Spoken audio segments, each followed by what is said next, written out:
ये आकाशवाणी रायपुर है। छत्तीसगढ़ी समाचार बुलेटिन के संग किरण वर्मा के जय जोहार। अब सुनाओ आज के प्रमुख समाचार। छत्तीसगढ़ के 11 में ले 10 लोकसभा सीट में भाजपा और 1 सीट में कांग्रेस दर्ज करीस जीत। लोकसभा चुनाव के परिणाम के घोषणा के बाद राजनीतिक दल मन ह सरकार गठन बर करीस प्रयास तेज। प्रधानमंत्री ह राष्ट्रपति ल दिन अपन इस्तीफा और विश्व पर्यावरण दिवस के मौका में प्रदेश में होवत है आने कार्यक्रम। अब समाचार विस्तार ले। छत्तीसगढ़ के 11 में ले 10 लोकसभा सीट में भारतीय जनता पार्टी ह जीत दर्ज करे है। भाजपा ह राज्य में एदरी सिर्फ 2 सीट दुर्ग और राजनांदगांव में ही अपन सांसद मन ला फेर मैदान में उतारे रहिस। बाकी 9 सीट में नवा चेहरा ला मौका देगे रहिस। चुनाव में प्रत्याशी बदले ले पार्टी ला अच्छा फायदा मिलिस। सिर्फ कोरबा सीट ला छोड़ के पार्टी के जम्मो प्रत्याशी चुनाव में जीत हासिल करे में कामयाब होइन। यहाँ कांग्रेस प्रत्याशी ज्योत्सना महंत भाजपा के राष्ट्रीय उपाध्यक्ष सरोज पांडे ला हराइन। ओती लोकसभा चुनाव में कांग्रेस कई सीट में अपन दिग्गज नेता मन ला प्रत्याशी बनाए रहिस। एमा पूर्व मुख्यमंत्री भूपेश बघेल, पूर्व गृह मंत्री ताम्रध्वज साहू और पूर्व मंत्री कवासी लखमा शामिल रहिन। चुनाव में न सिर्फ एक दिग्गज नेता हार गिन बल्कि कांग्रेस ला अपन बस्तर के सीट घलो गंवाना पड़िस। बस्तर में भाजपा के महेश कश्यप कांग्रेस प्रत्याशी और पूर्व मंत्री कवासी लखमा ला हराइन। छत्तीसगढ़ में एदरी सबले बड़का जीत मंत्री बृजमोहन अग्रवाल दर्ज करीन। ओमन कांग्रेस के विकास उपाध्याय ला 5,75,000 ले ज्यादा वोट ले हराइन। उन्हें कांकेर के भाजपा प्रत्याशी भोजराज नाग सबले कम वोट ले जीत हासिल करीन। ओमन कांग्रेस उम्मीदवार बीरेश ठाकुर ला 1884 मत ले हराइन। प्रदेश के सबले हाई प्रोफाइल सीट राजनांदगांव में कांग्रेस प्रत्याशी और पूर्व मुख्यमंत्री भूपेश बघेल ला भाजपा प्रत्याशी संतोष पांडे हराइन। उन्हें महासमुंद में भाजपा प्रत्याशी रूप कुमार चौधरी कांग्रेस उम्मीदवार और पूर्व गृह मंत्री ताम्रध्वज साहू ला हराइन। दुर्ग सीट ले भाजपा प्रत्याशी विजय बघेल कांग्रेस के राजेंद्र साहू ला हरा के ए सीट ले दूसर घाव जीत दर्ज करीन है। उन्हें बिलासपुर में भाजपा के तोखन साहू कांग्रेस प्रत्याशी देवेंद्र सिंह यादव ला हराइन। रायगढ़ लोकसभा क्षेत्र में भाजपा प्रत्याशी राधेश्याम राठिया कांग्रेस प्रत्याशी डॉक्टर मेनका देवी सिंह ला परास्त करीन। सरगुजा में भाजपा प्रत्याशी चिंतामणि महाराज कांग्रेस के शशि सिंह ला पराजित करीन। जांजगीर चांपा में भाजपा प्रत्याशी कमलेश जांगड़े कांग्रेस उम्मीदवार और पूर्व मंत्री डॉक्टर शिव कुमार डहरिया ला हराइन। छत्तीसगढ़ में भारतीय जनता पार्टी के जीत के बाद मुख्यमंत्री विष्णुदेव साय कहिन कि प्रदेश में लोकसभा चुनाव के परिणाम बने रहिस। 11 में ले 10 सीट में भाजपा जीत दर्ज करे है।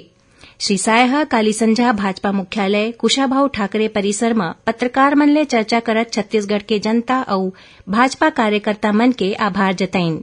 ओमन कहिन कि जम्मो मन मोदी के गारंटी ऊपर विश्वास करेन। गर्मी में घलो कार्यकर्ता मन मेहनत करीन और जनता मतदान पर पहुंचिस। मुख्यमंत्री कहिन कि देश में घलो एनडीए के प्रदर्शन अच्छा रहे है। सरलग तीसर घाव नरेंद्र मोदी प्रधानमंत्री बनैया हैं। प्रधानमंत्री नरेंद्र मोदी के आवास में आज होए केंद्रीय मंत्रिमंडल के बैठका में 17वां लोकसभा ला भंग करे के सिफारिश करेगिस। बैठका में केंद्रीय मंत्री अमित शाह, नितिन गडकरी, राजनाथ सिंह और दूसर कैबिनेट मंत्री मौजूद रहिन। उन्हें प्रधानमंत्री राष्ट्रपति द्रौपदी मुर्मू ले मिलके अपन और मंत्रिमंडल के इस्तीफा सौंपिन। राष्ट्रपति ओखर इस्तीफा स्वीकार करीन और ओमन ला नवा सरकार बने तक कार्यभार संभाले बर कहिन। राजनीतिक दल मन लोकसभा चुनाव के परिणाम के घोषणा के बाद सरकार गठन पर प्रयास तेज कर दे है। 543 सदस्य वाले लोकसभा चुनाव में भारतीय जनता पार्टी के अगुवाई वाला एनडीए गठबंधन ला 292 सीट मिले है। भाजपा अकेला 240 सीट पाए है। तेलुगु देशम पार्टी ला 16 और जनता दल यूनाइटेड ला 12 सीट मिले है।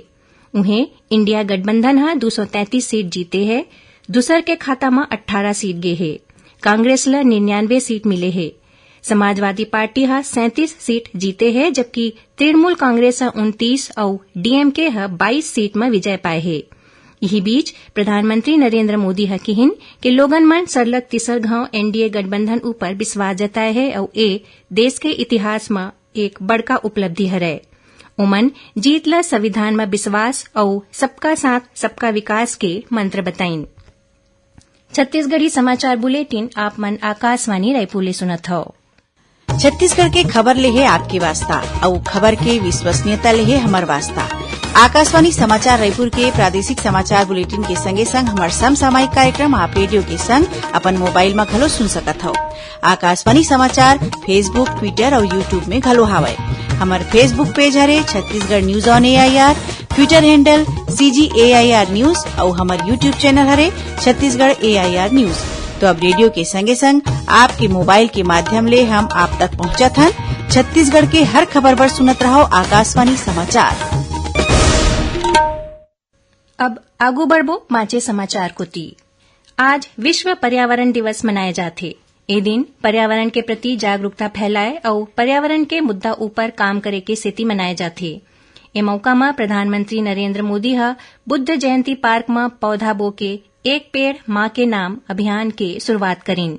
ये अभियान के उद्देश्य देश भर में करोड़ों पौधा लगाए बर जन आंदोलन बनाना है। इति छत्तीसगढ़ के मुख्यमंत्री विष्णुदेव साय ह अपन धर्मपत्नी कौशल्या साय के संग अपन निवास परिसर में चीकू, नीम और रुद्राक्ष के पौधा रोपिन।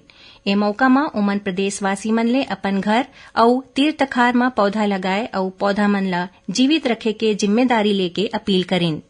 उन्हें छत्तीसगढ़ पर्यटन मंडल डहार ले आज प्राकृतिक पुनर्उत्पादन और बीज संरक्षण पर वॉक कम फील्ड कार्यशाला के आयोजन जंगल सफारी में करेगिस। एमा 50 ले ज्यादा स्वयंसेवक, पर्यावरण प्रेमी और विद्यार्थी मन भाग लीन। ऐसने छत्तीसगढ़ पर्यावरण संरक्षण मंडल के क्षेत्रीय कार्यालय कोतिले रायपुर के कला केंद्र में पोस्टर प्रतियोगिता राखेगिस। अच्छा पोस्टर बनैया प्रतिभागी मन ला पुरस्कृत करेगिस। कबीरधाम जिला में अमृत सरोवर स्थल में ग्रामीण मन बढ़ चढ़ के वृक्षारोपण अभियान में हिस्सा लीन। एकरे संग सरोवर के तीर साफ सफाई करत जल संरक्षण और जैव विविधता के महत्व ला जानत बरसा के पानी ला बचाए के संकल्प लेन। विश्व पर्यावरण दिवस में आज धमतरी नगर पालिका डहार ले आने जगह तालाब समेत दूसर जल स्रोत के साफ सफाई करेगिस। ए दौरान सामाजिक कार्यकर्ता, स्वयंसेवी संगठन के प्रतिनिधि, ग्रीन आर्मी के सदस्य, प्रेस प्रतिनिधि, अधिकारी, कर्मचारी समेत बड़का संख्या में शहरवासी मन श्रमदान करें। जल जगार अभियान के तहत आज धमतरी जिला के ग्राम कन्हारपुरी में रेलवे विभाग डहार ले 5.5 एकड़ क्षेत्र में बनैया तालाब गहरीकरण और सौंदर्यीकरण काम के स्थानीय जनप्रतिनिधि और ग्रामीण मन शुभारंभ करें। कार्यक्रम ला संबोधित करत कलेक्टर नम्रता गांधी ह कहिन कि जिला में भूजल स्तर तेजी ले नीचे जावत है। ऐसे में रेलवे डहार ले तालाब गहरीकरण और सौंदर्यीकरण काम कराए ले जन संरक्षण में सहयोग मिलही। ओमन किसान मन ले आह्वान करीन कि ओमन धान के बदला कम पानी वाला फसल जैसे दलहन और तिलहन बोवें। राज्य के मुख्य निर्वाचन पदाधिकारी रीना बाबा साहेब कंगाले ह लोकसभा चुनाव में सहभागिता देवैया जम्मू अधिकारी, कर्मचारी, शासकीय और अशासकीय संगठन, लोकसेवी संस्था और मतदाता मन बर आभार व्यक्त करीन है। ओमन कहिन कि प्रदेश के मतदाता मन उत्साह ले अपन मताधिकार के प्रयोग करके लोकतांत्रिक व्यवस्था में अपन सहभागिता दिन है। ओमन निर्वाचन कार्य में जुड़े जम्मू अधिकारी और कर्मचारी मन ला धन्यवाद दिन है। मुख्य निर्वाचन पदाधिकारी ह केंद्रीय सुरक्षा बल और राज्य पुलिस बल बर घलो आभार जतैन, जौन मन स्वतंत्र और निष्पक्ष चुनाव कराए में महत्वपूर्ण भूमिका निभाइन। एकरे संग ओमन प्रिंट, इलेक्ट्रॉनिक और वेब मीडिया के जम्मू पत्रकार मन बर आभार जताइन। अब पेश है मौसम के हाल। छत्तीसगढ़ में मानसून के आय के पहली प्रदेश के कई ठीन इलाका में बारिश के सिलसिला शुरू हो गए है। मौसम विभाग के मुताबिक एक ठीन द्रोणिका पश्चिमी उत्तर प्रदेश ले पूर्वी बांग्लादेश तक बगरे है, जेकर असर ले काली दक्षिण छत्तीसगढ़ में कुछ एक जगह मन में हल्का वर्षा होए या गरज चमक के संग छींटा पड़े के संभावना हरे। उन्हें एक दो जगह में अंधड़ चले और गाज गिरे के चेतावनी दे गए है। आखिर में प्रमुख समाचार एक घाव फेर। छत्तीसगढ़ के 11 में ले 10 लोकसभा सीट में भाजपा और एक सीट में कांग्रेस दर्ज करिस जीत। लोकसभा चुनाव के परिणाम के घोषणा के बाद राजनीतिक दल मन ह सरकार गठन बर करिस प्रयास तेज। प्रधानमंत्री ह राष्ट्रपति ला दिन अपन इस्तीफा। और विश्व पर्यावरण दिवस के मौका में प्रदेश में होवत है आने कार्यक्रम। एकरे संग छत्तीसगढ़ी समाचार बुलेटिन इहें सिरावत है। जय जोहार।